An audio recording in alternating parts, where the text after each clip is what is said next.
Hey everybody, this tutorial is on the snowman at the window digital background that I have on my Etsy as well as my website.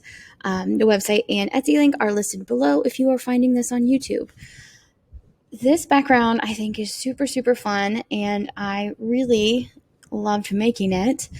Something about having Frosty show up at your window I think would just be really cool and very whimsical.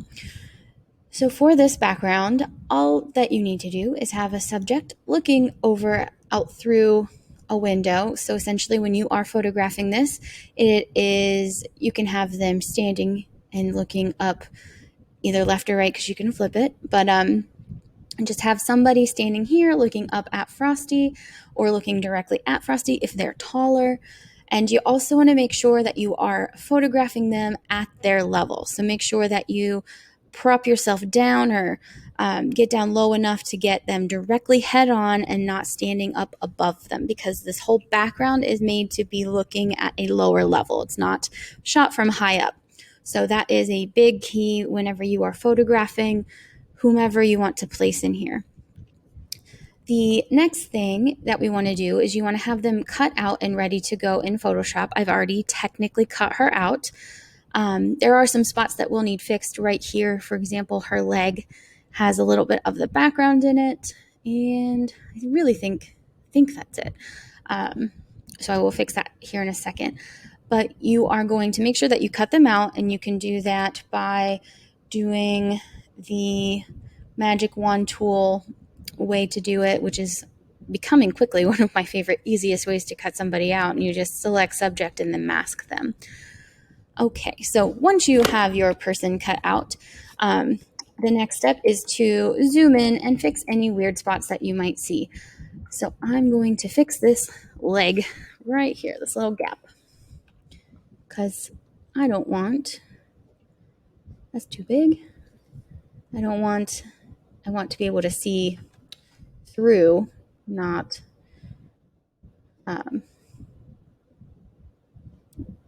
have this match the background. Sometimes if it shows up, it's okay to keep it because it ends up matching with the background.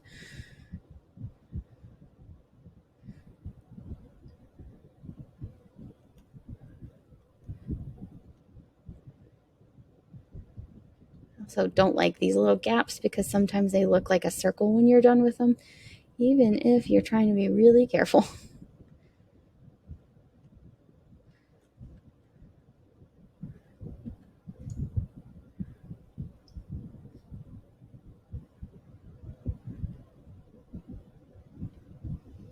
All right.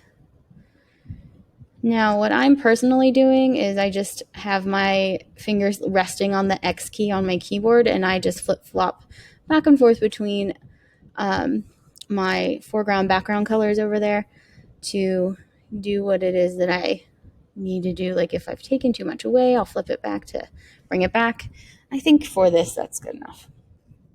All right. So I just kind of want to put her into position somewhere here. And in my perspective, what I was thinking is she was leaning on the window, so her hands won't really be in the picture. I think she's got her fingers and hands like on the window, kind of like pressed against it because she's excited that she sees Frosty. So I'm going to remove everything here over and mask that all away. So to do that, the easiest way to is make sure that you are on the layer of your subject and make your brush bigger. And then I'm just going to click right here on the edge of the wall split, hold shift down and click here, and it will make a clean line all the way down. And I will just go ahead and remove everything else that apparently wasn't far over enough. So I'm going to do it again. I'm going to click here, shift, click again. And then maybe I'll just clean it up a tiny bit more. There we go. So to me, that looks like her hands are in the window. She's holding whatever's in the window. Perfect. I think that her positioning looks good. The next thing that we want to do is make our subject darker because it's a glowy room, and we want her to match. So I'm going to do brightness contrast, and I'm going to clip that to her. And I'm just going to drop her brightness down, and I'm going to add some contrast. These can be wherever you personally like them to be. I'm doing -76 and contrast of 28. So next, I am going to add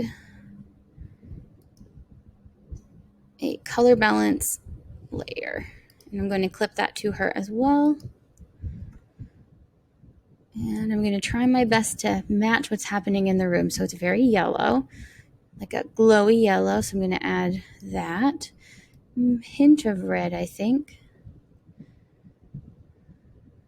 Something like that I think works good.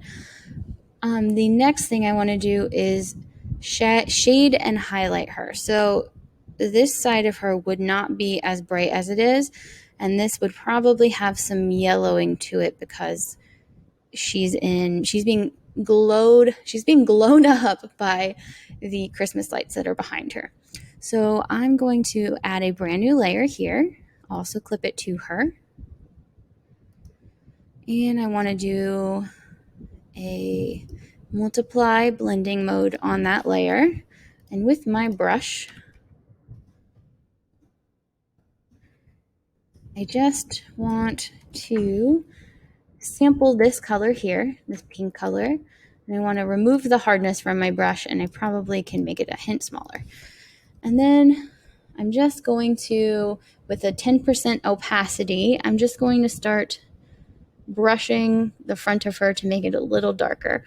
So whenever you use the multiply blending mode, it makes things darker. It brings colors to like an actual shady kind of look. Screen does the opposite, so it does a highlighted bright look. And I'm also going to sample her leg color to create like a more realistic shadow.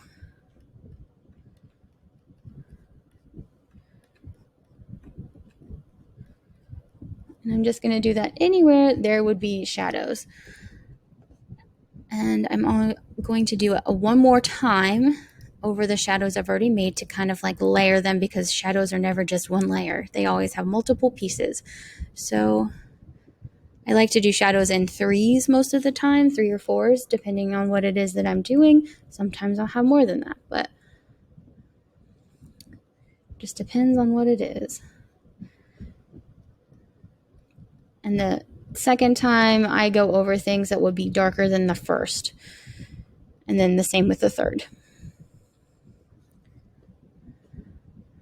I'm actually gonna, because she would probably have some on the sides as well. And then I'm gonna do it one more time. And clip it. And then these areas that are getting absolutely no light should just be pretty shaded.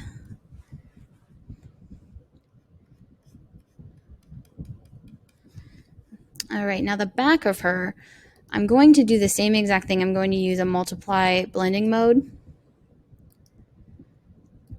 but I'm not going to sample her dress. I'm going to sample the lights behind her, because that's what I want reflected on her. I want her to kind of have like a glowy tone, to look like she's been in the light. Actually, I don't think this is the right color, so I'm going to change